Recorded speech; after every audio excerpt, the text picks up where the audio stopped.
ఇప్పుడు కొత్త ప్రభుత్వం ముందున్న సవాళ్ళు ఏమనుకుంటూ ఉన్నారు? ఈ 5 ఏళ్లలో పోలవరం ప్రాజెక్ట్ కంప్లీట్ చేసి దాన్ని మళ్ళీ రైతులకు నీళ్లు ఇచ్చే అవకాశం ఉందంటారా? కుడి ఎడమ కాలువల్లో నీరు పారే అవకాశం ఉందంటారా? అశోక్ గారు, మీకు, గోపాలకృష్ణ గారికి, ప్రేక్షకులకు నమస్తే. కొత్త ప్రభుత్వం ముందున్న ఒక పెద్ద సవాలు పోలవరం ప్రాజెక్టు నిర్మాణాన్ని పూర్తి చేసి బహుళార్థ సాధక ప్రాజెక్టుగా నిర్దేశించుకున్నటువంటి అన్ని ప్రయోజనాలని, అంటే కొత్త ఆయకట్టుకు 7.2 లక్షల ఎకరాలు, 23.5 లక్షల కృష్ణా డెల్టా గోదావరి డెల్టా స్థిరీకరణ, 80 టీఎంసీలు ప్రకాశం బ్యారేజీకి తీసుకొచ్చి ఆ మేరకు ఆంధ్రప్రదేశ్కి వచ్చే నీటిని శ్రీశైలం నుంచి రాయలసీమ పెండింగ్ ప్రాజెక్టులకు కేటాయించడం, ఉత్తరాంధ్ర ప్రాంతానికి సృజల సమితి ద్వారా నీళ్లు తీసుకెళ్లడం, ఇవన్నీ కూడా ఒక బృహత్తరమైనటువంటి కర్తవ్యం. ఒక సవాలుగా స్వీకరించి 2014 రాష్ట్ర విభజన తర్వాత 2019 వరకు చంద్రబాబు నాయుడు గారి ప్రభుత్వం ఆనాడు రాజకీయ సంకల్పంతోనే నిర్మాణాన్ని వేగవంతం చేసింది, అందులో అనుమానం లేదు.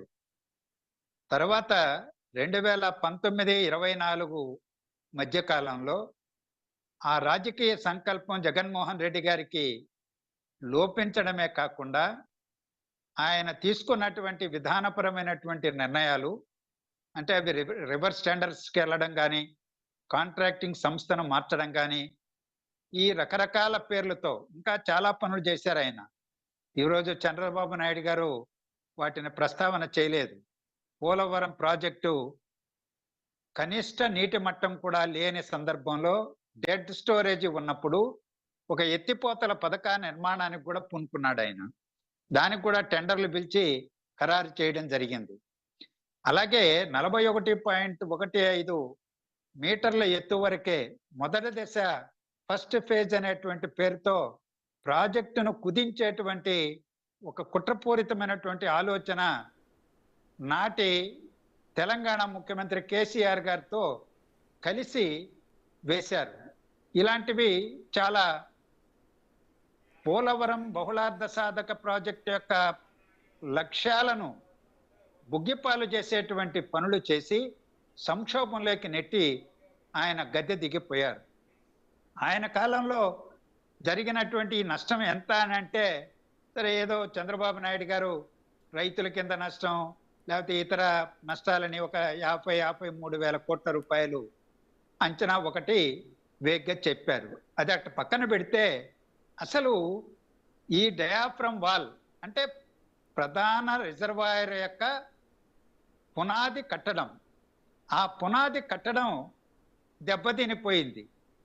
ఆ పునాది కట్టడం 2018లో మీరు అన్నట్లు నిర్మించినప్పుడు ఆ కంపెనీ 436 కోట్లతో నిర్మించింది. కానీ తర్వాత కాలంలో దెబ్బతిన్న తర్వాత ఇప్పుడేం చెప్తున్నారు? రిపేర్ చేయడానికే 447 కోట్లు అవుతుంది అంటున్నారు. అంటే కట్టడానికి ఎంత అయిందో ఇప్పుడు రిపేర్ చేయడానికి అంత ఖర్చు అవుతుంది. లేదా సమాంతరంగా మళ్ళా కట్టాలంటే 990 కోట్లు, అంటే 1000 కోట్లు అంచనా వ్యయం ఇవాళ. అది కట్టే నాటికి ఎంత అవుతుందో తెలియదు. అంటే ఇదంతా జగన్మోహన్ రెడ్డి గారి నిర్వాహకం వల్ల జరిగినటువంటి నష్టం. ఈరోజు డయాఫ్రమ్ వాల్ పునాది కట్టడం ప్రధాన రిజర్వాయర్కి, దాని మీదనే రాతి మట్టి కట్టడం కట్టాలి. అది కట్టడం అనేటువంటిది ఈరోజు ఒక ప్రశ్నార్థకంగా తయారైంది. అందువల్ల ప్రాజెక్టు యొక్క భవిష్యత్తే ప్రశ్నార్థకంగా తయారైంది. అందువల్లనే పెను సవాలు అన్నాను నేను ఈ ప్రభుత్వం ముందు. దీన్ని భారతదేశంలో ఉండేటువంటి ఇంజనీరింగ్ నిపుణులు, ఇరిగేషన్ ఎక్స్పర్ట్స్, సిడబ్ల్యూసి జలశక్తి మంత్రిత్వ శాఖ ఆధ్వర్యంలో పనిచేసేటువంటి రీసెర్చ్ ఆర్గనైజేషన్స్ ఏవి కూడా